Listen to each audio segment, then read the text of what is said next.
But let me summarize quickly the key points. First principle, we need to reform from top to bottom our K through 12, pre-K through 12 system. And we need to fund it properly. Not one or the other. There's no point in funding if we don't reform.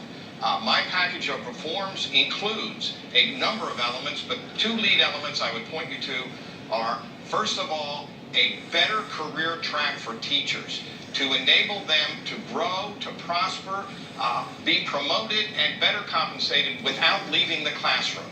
And secondly, a far better vocational system so that we are making sure our young people are ready for a job when they graduate from high school or go to community college.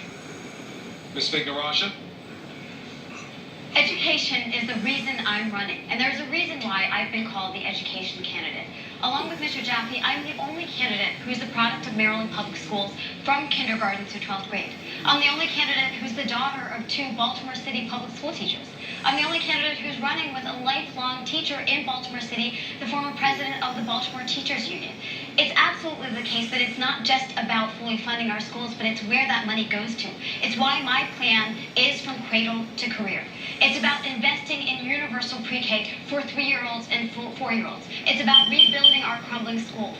It's about making sure that we provide hot and healthy breakfast and lunch for all of our children. It's about investing in science, technology, engineering, arts, math, financial literacy, and civics education. It's about making sure that when our kids come out of school, they are either career ready, particularly for the trades, or college ready, which is why we have guaranteed free community college and debt-free tuition for our HBCUs. Time. Mr. Baker? You know, when they say it's not about money, it's about money. The current commission is about the fact that we've underfunded our schools throughout the state. Yep. You can't go into whether it's Baltimore City, Montgomery County, or Prince George's County, any place in between, given the challenges that some of our students are facing. Not coming in ready to read, not having wraparound services and family support, without having the resources to pay our teachers more, to provide the mentoring for them. That's why it's critical that we provide them with the money that is necessary to get the job done. So first of all, it is about fully funding the school system. Yes, it is. It's also about making sure that those programs that we try, make sure that they work.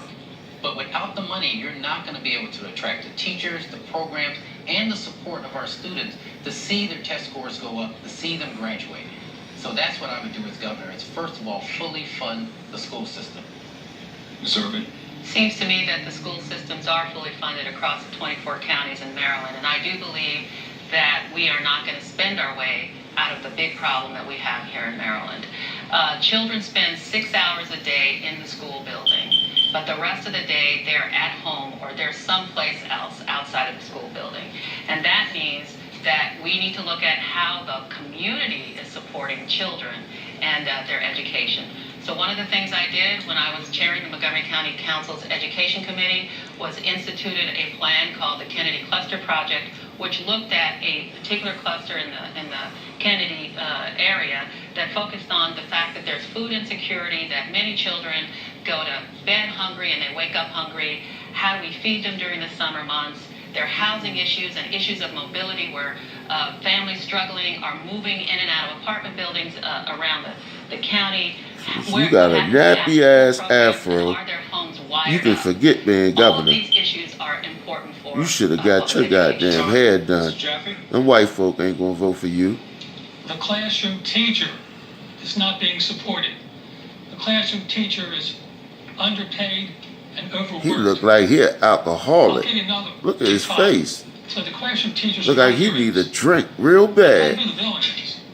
The administrators, especially I know in Baltimore City. He can't even talk. Right now, according to my research, $5.3 million is spent on the administration. Can you imagine that? $5.3 million on various staff people.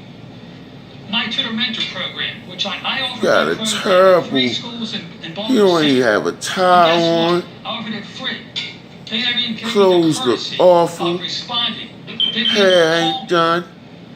These principals are just going rough. So the answer is, who the fuck is this guy? More love to our students.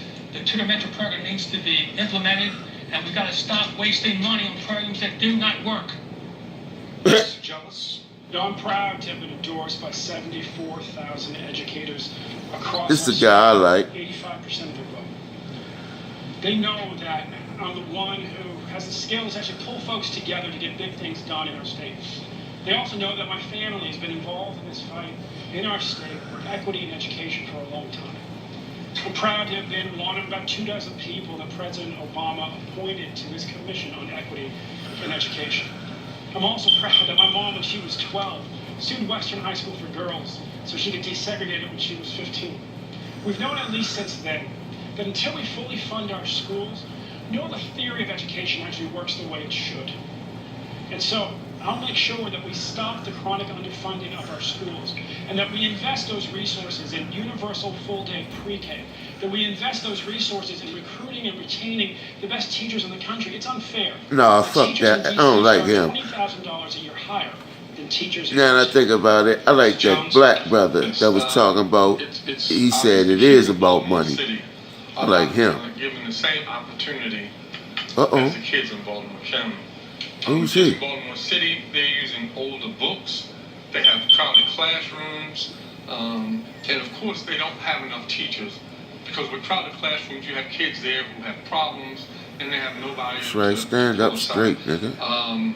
The other piece is I think that no matter where children are from, the kids in Baltimore City, Baltimore County, they all deserve access to a world-class No, you saying education. too much. So, with that said, we need to spend money wisely. You talk terribly. As far as education is concerned. The money, of course, the government Talk like a street nigga. which is $450 million per year, has not gone to education at all. And your name James Jones. They ain't gonna have no governor named James Jones. That's too black. Time we do have some rebuttals, Mr. Ross, please. Yes, this has been a very Baltimore city-centric conversation, but I think it's worth pointing out that all of our counties are facing stresses. Montgomery County, some people think that Montgomery County. I ain't seen nobody on here who gonna be a good enough students in Montgomery County on free and reduced lunch. opponent 30% of its for students Hogan. speak English as a second language. Based on what I Frederick seen, County, Carroll Hogan County, got this Arundel thing County, locked in Washington the County, so many bag. of our jurisdictions are struggling with some of the same issues related to resources as Baltimore City. See how So well we he have to speaks? recognize The that black city candidates have to equity and speak opportunity that well. extends statewide. Time. This is your last opportunity for rebuttals, and when we get into the final question, there won't be any rebuttals left. I think we have Mr. Shea next, right? Education is my highest priority. There's no better investment than investment in a great K through 12, pre-K through 12 education system. You cut cost and you build revenue at the same time. Our governor has underfunded education. Now he's talking It about hasn't even it's already kept pace with the suffering. increase in general Baltimore City revenues. schools already Its suffering revenue for having far no exceeded supplies, no the money, When I was and chair he's of talking the about university cutting system, costs we cut more. over $200 million So you know he don't give a fuck We can about do the black same kids. Statewide, in the K through 12 system. Ms. Vignerosa, my apologies. You should have been Get him next the with fuck me. out of Mr. there. Baker, then Mr. Madaleno. Please. Obviously, you've heard a lot of promises. Any candidate can tell She you spoke that real they are well. going to pay our teachers better. I'm the only She is candidate biggest who threat, knew what it was Hogan's for her biggest to threat bear for to governor. struggle, with no raises and having to pay out of pocket. She's for Hispanic paper and she's school a supplies. female. Every candidate can tell you that they're going to rebuild our crumbling schools. I'm the only candidate who And she sat speaks in very so-called well. temporary trailers that are still there today, trying to learn in sweltering heat and freezing cold. Any candidate can tell you that they care about Maryland public schools. I'm the only one who stands here because of Maryland. I don't even like Hispanics, but Okay. she got my I vote. want to thank Alec Ross for his response a few minutes ago, that we were focusing on Baltimore terrible. City. In fact, the 24 counties in Maryland are going to face very, very similar situations. She's not soon. photogenic Under the at next all. governor, She Maryland look will like have some a shit out the census. goddamn It's going to be very 60s. important that every person is counted in the census. Like she I'm about from to just Montgomery throw her County, and I've fists been up talking like about it Angela for 2 Davis or decades, some that shit. our school systems are very, very You ain't different gonna on make the it. inside than Look what at people that think on the nappy ass outside. fro. Thank you. Unfucking believable. Thank you. What the viewers may not know is our governor What has you- the what? most extensive executive budgetary authority in the country. it matters who the governor is because that means that person puts the money into the budget for education. When Larry Hogan came into office, his first budget tried to cut $1 billion out of funding for the schools. The schools in Montgomery County, Baltimore City, and Prince George's County. Why? Because those are the jurisdictions that voted against him. We led the charge to make sure that stopped. You need a governor who's going to fully fund our schools because it's only the governor who can do it. I like him. And Mr. Baker. Yeah, let me just take I like him. Rich just left off. I like the Puerto Rican bitch. I like him. And I like the one that just finished speaking, that white boy. Now, I give credit because Ms. Irvin talked about the work she's done as a school board member and as a county council member. And that's to be, applauded from Montgomery County. But we need that. That's why we need the money. We need that to happen throughout all of the jurisdictions in the state. Not just have it solely on one jurisdiction. And that's what I would do as governor. Fund our education system so it's across the board. Across the Mr. board. Jones, rebuttal, please, quickly, sir. As governor, I want to be a governor for the people. The people have been left out of making decisions for where they live. He don't stand up straight. He's leaning on the fucking podium. He always empower people once again to allow them to make decisions for how they live and where they live. It's leaning on the counter like he had like a bar, like he's standing at a bar. He's not going to be reelected, so once again, it's about time for someone. Look at him. Look Final question. You only have 20 Please. seconds for a response. No rebuttals. Brother. Final question round. I could have did better than that shit, man. City. I've spent the last several days in Ellicott City in the aftermath of the flood. I've talked to business owners there. Many of them are not sure they're going to return. Stormwater mitigation would cost hundreds of millions of dollars and not guarantee protection against a storm like we've seen. Would you use tax dollars to rebuild Ellicott City? Why? Okay, we start now with this question with Mr. Jones. Mr. Jones? The city is a historic area, and they pay taxes like everybody else. And a lot of the businesses there are. They go leaning on the counter again.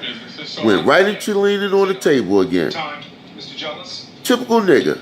We are facing greater and greater storms, 1,000-year storms. Unfucking believable. We have to have a mindset that we will rebuild in a way that is resilient, that is smart, and not simply. I saw his campaign commercials and he had great commercials. His campaign commercials are great, but seeing him right here, he sucks. Because of the storm. I care about all the people in the state of Maryland. I care about all the people in the state of Maryland. Get to know me. Serving? Yes, these storms that we're witnessing are going to get. I like him. I mean, you gotta get mad. But also the mitigation He's at mad, local level has to do with how many that's what you have to be if you want change. So he definitely want to change some shit. trees, and so we need to do more because we know more how to fix it. Mr. Baker. The sister And sledge. adding on to that question, to finish it, is that that's what Larry Hogan ran against, the rain tax. The rain tax was really about stormwater remediation, and that's why we need it. There's no greater example than Ellicott City. We should rebuild it, and we should implement a program. Ms. Vignerasha. He knows his stuff. This He's was prepared. due to man-made negligence. And as Mr. Baker said, our governor ran against stormwater management. When we remove the natural defenses that Mother Nature has created in terms of forests and wetlands, this is what we end up happening. So this is why, as governor, I'm going to restore those defenses and make sure that we build back better and stronger. Mr. Shea. Of course we should help the people of Ellicott City. But how do you help them? You don't help them by having development with impervious surfaces and rainwater washing through the town every couple of years. We have real problems here and they need real solutions.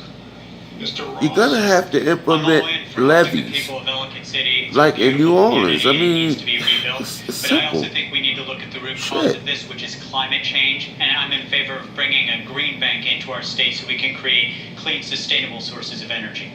I can't believe nobody even I think the state needs to be a partner with businesses. I think we need recommended to make sure or that thought we of do that. some of the mitigation this time before starting the businesses back in. But this is why you have to remember, Larry Hogan appointed a paralegal to be the head of the state planning department. He didn't ask you what Larry Hogan did. He asked you how would you fix the Ellicott City problem. Candidates, thank you very much. Our time went quickly as we told we would. And you had like fucking 4 of them talk about what Hogan did. They didn't answer the question. When you watch debate, y'all, I want you to watch how they avoid answering the question. They either do it intentionally or they do it just because they have no answer for it. And they just don't know what the fuck they're talking about. A drunk driver runs a red light and hits you. Don't let them get away with it. Call 1-800-LAWYERS. Call 1